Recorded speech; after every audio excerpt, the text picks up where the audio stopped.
it looks very solid. However, with the Lucas, Exborg, Harith, Matilda, if Falcons get their rotation right, this is a very quickly snowballing lineup. I want to see how Aurora will play the first rotation so that by the time the first turtle comes up, you'd want Renegade to already have the Bloody Hunt so you can instantly get a lockdown onto one, because you'll need that. Yeah, I want to see how Renegade's actually going to land these hooks with this kind of lineup across from him. Like, either he's going to miss a whole lot or he's going to land that one hook that changes the game. Oh, already getting one off Ogwin. Asking you should receive. Ogwin down to about 1/10 of his health. Early regen. All right. Interesting, too. He went with the Concussive Blast here, so no focusing mark for him. A lot of action already here. Mid lane. He also wants to maximize the damage he can dish out. Again, Franco does have a good amount of damage especially when he can get his Wasteland stacks up. Okay, so 2 feet for Renegade. Wilderness and Agility. Quick rotation. As expected from Franco. Almost landing onto Ogwin too. I'm wondering, did he miss like a basic attack or two there? Could have definitely drawn first blood. Yeah. I thought that the Demon Kite would be able to take it. Yeah. But center of the map, already a win for Aurora with the pokes and the crowd control that they have around the Sicilian-Franco combination this time around. Can you explain why this time around Demon Kite's running with not the killing spree that we've seen so much on the Suyo? He's really, I think right now he's the only one that's really changed it when the Suyos come through, right? You know what? As the player who's played the most Suyo on the desk right now, I'll reckon it's because he wants the extra damage. Oh, and the hook on a Kyle TZ! Drawing first blood, RORA. Clear win here, especially with the turtle spawning in just a few. This is not the start that Falcons wanted around the jungle Lucas.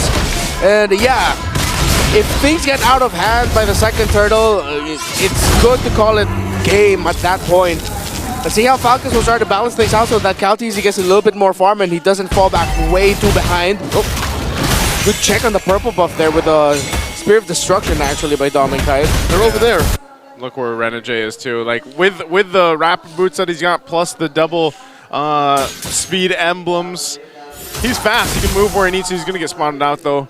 So this is the thing he's going to be doing, just roaming around, looking for those picks with these iron hooks. And it really puts you in a defensive position.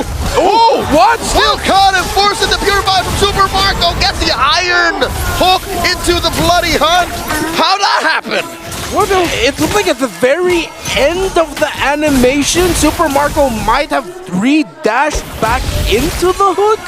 Because it looked like he already dashed out of the hook trajectory. That's what I thought. So that means Renegade read into the dash.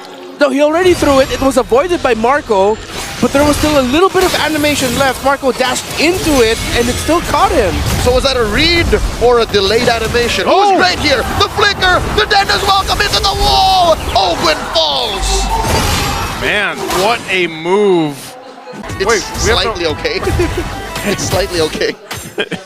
Oh, look at that big chubby wave left in by Falcons. Huh? Oh, no, by RORA. Oh, Falcons to get to defend. Okay, catching up here. We're 4 minutes in. Nearly there. 2-0 right now for RORA. They've already got a nice little lead to work with. We got Turtle in 15 seconds. This is all RORA still. This is all RORA still. They've been all over the map. Fuse holding on to his own Bats Feast. And they might go ahead and get in position. It looks like Kyle Teasy, again, on this Lucas jungle, statistically hasn't done really well. Let's see if they can change that this time. But man, Ogwin just taking a ton of shots. Already he's going to go ahead and heal back up. But Flap will be the one to start this turtle. And look at this.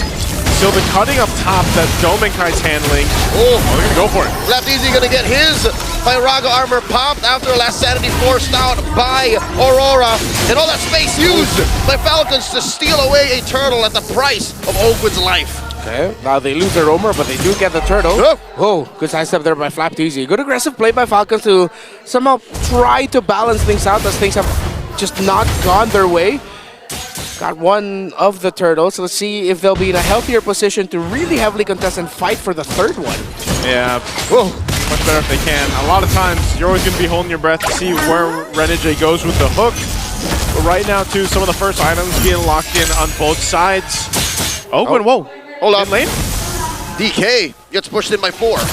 He's going to be fine. But there's a whole lot of attention now here towards this top side. A lot of protecting for Dome and Kite too. Let's take a look at the items, how they're falling into place. All right, the Harith 1.5 or 1,005 gold behind somewhat.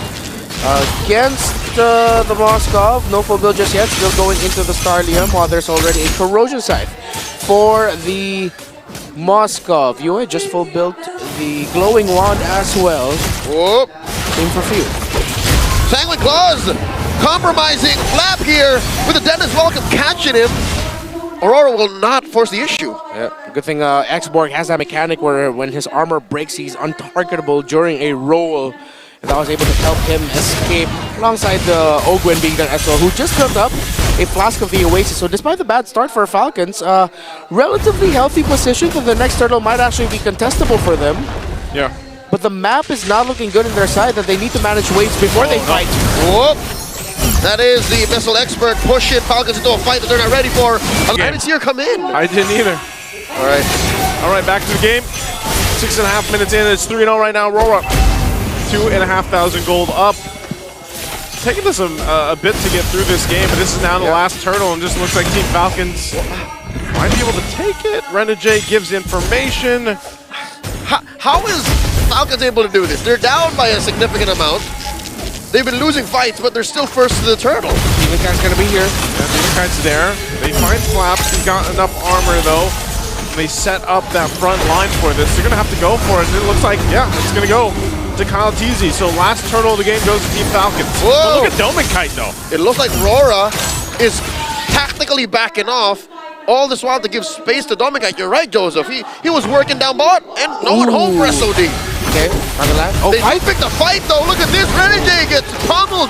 Dogpiled by Falcons. Then as Welcome throwing Kyle Teasy into a wall. Here's a roamer Kite. for a jungler.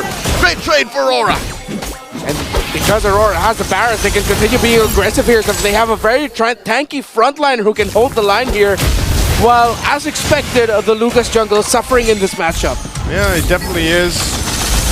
But it makes me wonder, like you mentioned, you know, the way they played that last turtle too, Team Falcons, it doesn't matter if they're down multiple thousands gold. They'll go ahead, and if they want to be a little decisive with it, they'll go for it. But wow, that's Aurora forcing Flapteasy back. is that another turret that's going to go down too? Yeah, it will. Looks like he can't defend that, not by himself. The rest of Falcons are elsewhere. Aurora just looks so sharp, so good right now. They're continuing the aggression. Yeah, they popped the holy defense. And Domigite has just had a great time farming. Whoa, Ogwin goes and changes the angle of that Circling Eagle, hitting Domigite, forcing Aurora back. Okay, they got that shield down too. So already it's Aurora getting a lot of value on just letting Domigite sit in the side, one of the side lanes, do his thing, push it. If he wants to join the fight with a spear, then he can, but right now it feels like Team Falcons is almost in a way forced to just kind of stay together. They can't really take the risk of pushing out too far. The supporters of both teams quite tense in the arena right now. Despite Aurora having a really good lead in the gold, in the map. 4 turrets broken to Falcons, none. Even they feel like there's a chance that Falcons can come back in this with one team fight gone wrong for them. Yeah. You gotta remember too, if the game drags on late game, UA on that pick right now, that signature pick, the Sicilian, one of the few players right now currently in the league that loves to play it and has performed really well on it too. The DHS is now picked up for Dominic. He's got the Trinity items locked in for the Moskov. So with that, Team Falcons will be facing up. Purify by Ogwin here. Close call. Close call already. Lord is up. Flap's gonna hold up the front side. Fuse holding on to the Barrett's ultimate. The Daytona's welcome himself. Doming pushing. Doming is pushing again. He might even just push into that base turret. Team Falcon's gonna have to do something. Big knockup. Zaman Force rode in by Super Marco. The collapse. Down goes Ogwin. Oh! Right up for Renegade. SOD finally finds the target. Kyle Teasy down, but not out. Flapteasy coming in. Double kill for you. Few holding on as Dominic was pushing. Check the base. Few falls. And that's it. Aurora clean as it can get. Taking the series with a sweep. Dominic did it all game, and they end up winning the series in a sweep with that maneuver. We said Falcons needed to be sharp, close to their peak, if they want to beat Aurora today. That way, they